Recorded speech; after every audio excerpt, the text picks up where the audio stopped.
Apakah Nabi bertapaul? Nabi bertapaul. Dalam hadis akikah ada 5 tapaul yang dimunculkan. Yang pertama, ketika engkau mengakikah anakmu laki-laki, akikah dengan 2 kambing atau 2 domba. Ketika engkau mampu. Tapi ketika tidak, cukup 1 kamasan-kamasan itu tetap sah. Karena Nabi mengakikah cucunya itu dengan 1 domba. Tapi kenapa kita diminta untuk 2? Bagi yang mampu, sembelih 2. Kenapa? Itu nanti kaitannya ke tanggung jawab.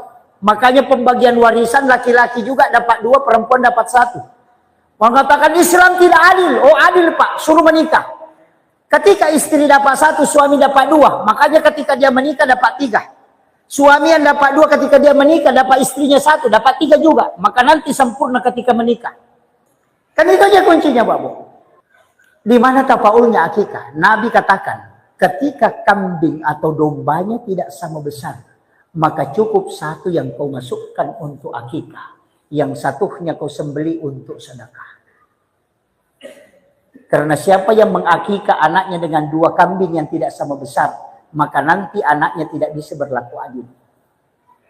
Itu tafaul. Kalau untuk anak perempuan, tapaulnya, periksa kaki depannya kambing itu. Kalau kaki depannya tidak sama besar, jangan kau jadikan sebagai kambing akikah untuk anak perempuan. 10 kambing sangat bersyukur kalau dapat 2 kambing yang kaki depannya itu sama besar. Yang kedua, jangan kau patahkan tulangnya yang memanjang. Dan jangan kau remuk tulang binatang yang melingkar itu. Tulang paha yang melingkar jangan kau remuk dan juga kau patahkan. Itu persis dengan jumlah potongan tulang bayi yang ada pada tulang kambing.